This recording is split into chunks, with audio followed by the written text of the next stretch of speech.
What is going on, guys?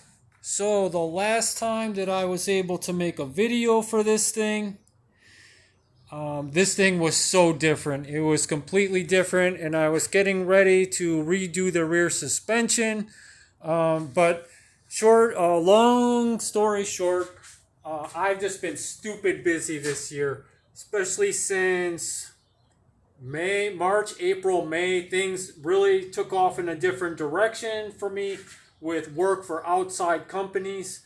And I have, until last weekend, which was Ratrodtober here in Mckinney, Texas, which I was busting my hump for to make that date. I had no time, like 7 days a week, just work.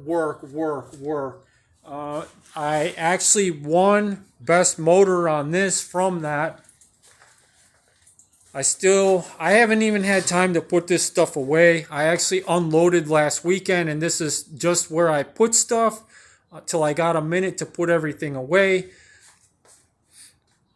Best motor for that. At first I was really shocked because I was like, well, there's people here with way more expensive engines, and there's people here with way more horsepower. But then the more I talked to people, they were like, yeah, but this is the most unique application and the most creative engineering, which is what they were looking for.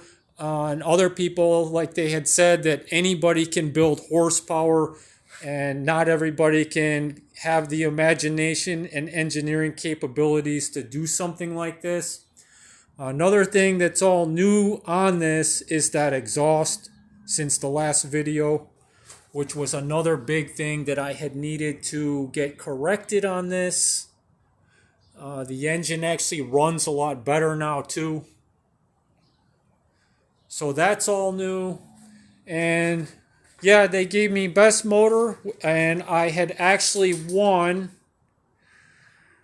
I won on this too, which is electric. There's videos of this bike on my channel as well if you want to look into it more.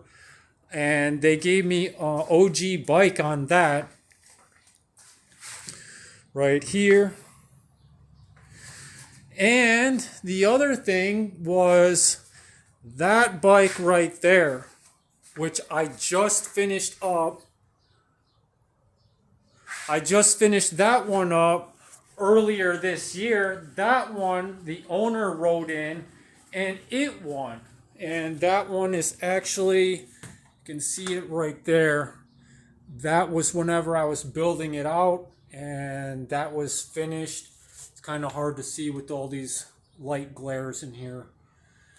Anyway, that one won as well.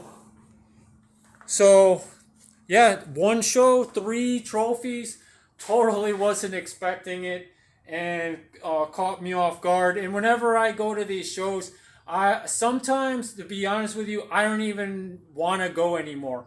There's a lot of the culture nowadays that I am not too into. It's so different from whenever I was growing up. And there's a lot of it now that I'm just not about that. And last minute I was like, you know what, I'll go. And I go to have a good time is what I'm trying to say. I don't really go with the intention of, oh man, I gotta win this or that or whatever. And I go to have a good time and catch up with old friends and show my work. The more I've thought about it, I was like, that's what it's really about for me, is just having other like-minded people into the same stuff and show my work. But I wound up going with 3 awards, 2 for myself and then 1 on the customer bike. And anyway, I've got another clip on this, which this was the main thing that I was catching up on video today. I've got another clip of this that I did earlier before I had put it all back together, where it's just the naked chassis without the body, so that I'll be able to show you the suspension setup now better, the new drive setup, how it all works, and what went on with that. And I've done a lot of other small stuff, like I finally fixed this rear deck lid. I added these hood pins. This is rear opening. I added the hood pins for like a nostalgic hot rod look that they usually run these on the hoods. And there's windows now. And I did the green tint too to kind of match that old gasser look. And the front one, it's like I did a big truck semi look to it with the half tint. And then there's a curved tint at the bottom. So yeah, there's windows now. And that firewall is all finished up. And this fuel system is all new. I finally got this made. I had this concept in my mind since the beginning. And I finally got it made up and it works perfect. It works awesome. The engine runs good now with it. This is all, I used PTFE line this time. I just paid more and got the good Teflon stuff. All AN Army Navy fittings. And this is essentially a 3/8 or -6 in AN numbers coming in, and it fills this little black box about halfway with fuel.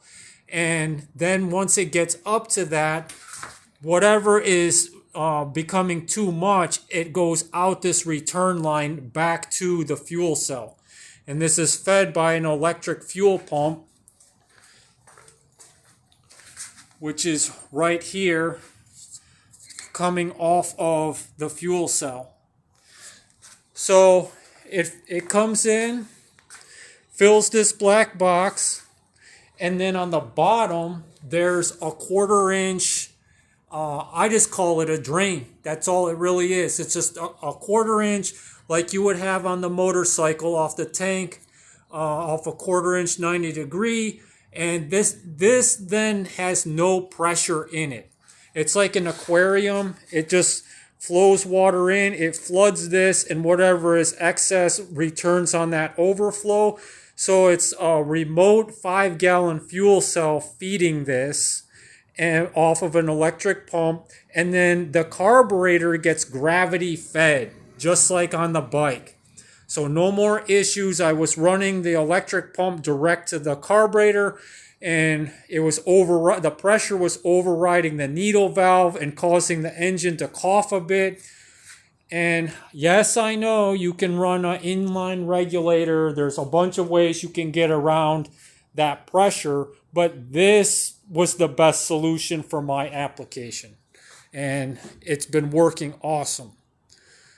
So that's done. Like I said, exhaust is new, and I did a lot of stuff that people don't know, like the shift linkage needed fixed. That's all new now too. Got some new 12 millimeter, I believe they are, twisted wires. The green to match everything else, and the side steps are also new. Which, yes, I do get in and out of the roof, which I was stepping up on the rear tire, but this was a nice look, and it helped to finish covering up the new rear suspension.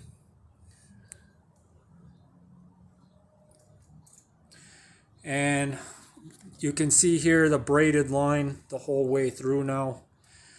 So a lot of stuff like that, just small stuff. And then the rear suspension, the new cantilever suspension is all new. And I'll get more into that in another clip. And other than that, man, like I finished up this bike here in December, and then I've got this new build going for myself. This is a 300 millimeter wide rear hardtail chopper I'm building with a huge 1700 8-valve engine, which 1700 comes out to like 102 or 103 cubes. And that's ready to go. That build is actually ready to go. That's actually a frame I bought locally. It's an old custom frame that I got an MSO with, so it's ready to be titled. There's I got a 23 front ready to go on it too. Only thing I'm waiting on is for JD Squared to get me my new 1.5-inch die for this expensive bender. And the last I heard from him, I ordered the new die set August 25th, and we're now almost at October 25th today. Today's like the 20th or the 21st, and I can't start on that frame, which the tubing is actually right there. Very expensive new DOM tubing. I can't even start on this till I get this. This is holding up the entire thing. It's a good thing it's not a customer build, because I would be totally screwed. You know, nobody's going to wait on, you know, it's like a customer is going to tell me, well, that's not my problem that you don't have a part for your piece of equipment. So now it's like my answer is to JD Squared, well, okay, so you're saying the material for the die is on back order.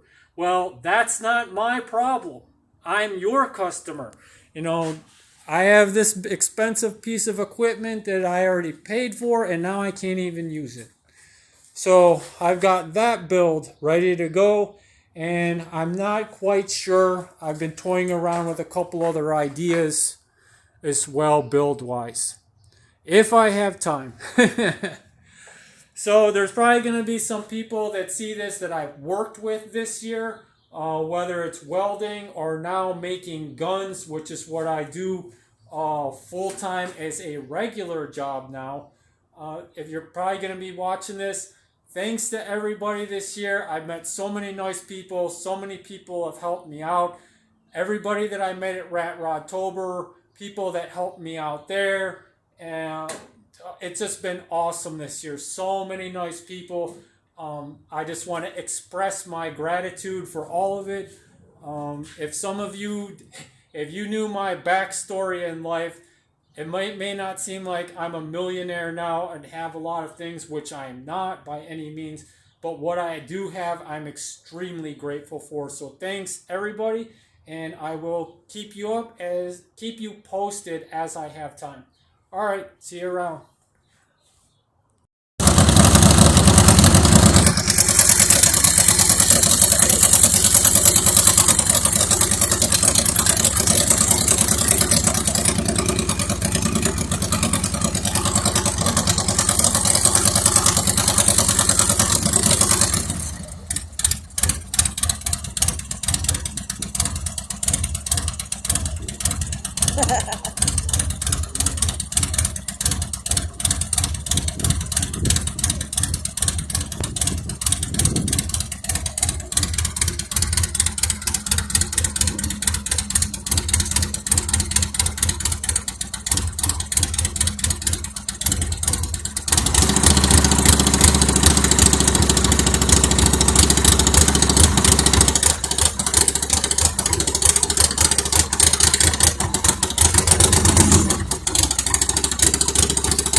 So this is how it all turned out.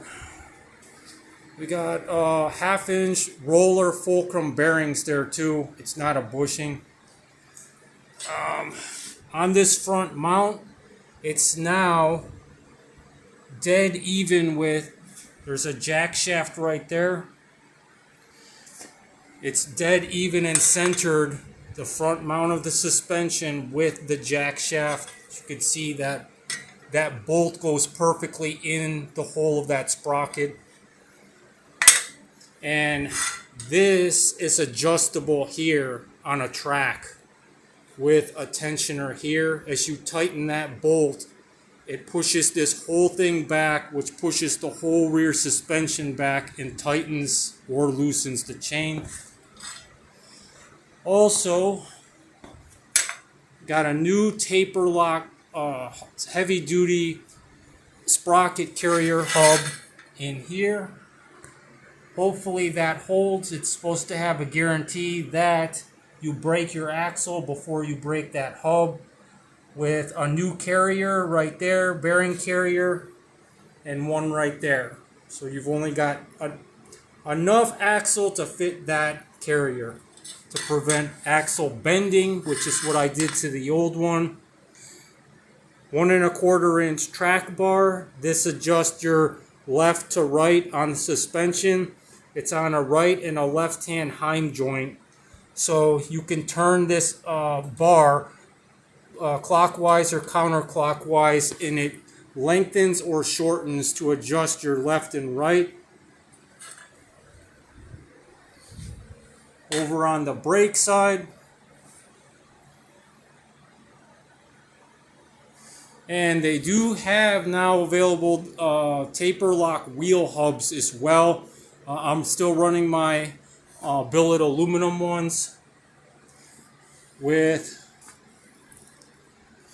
the clamp down Allen bolt, but I do plan on replacing these soon.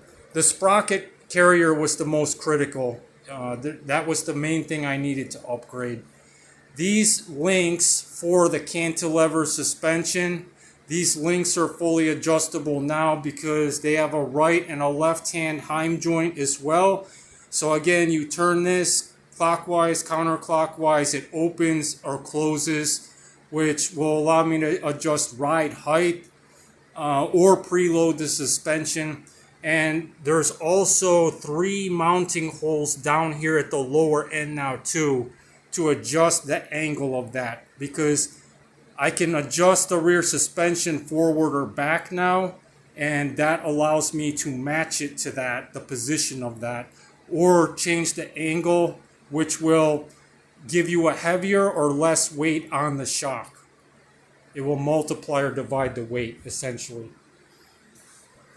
And I'll give you a look at this before I put the seat and body back on. So there's your final drive over there, which turns the jack shaft, the rear jack shaft, which turns the mid-drive chain to the front jack shaft up to the counter shaft on the engine.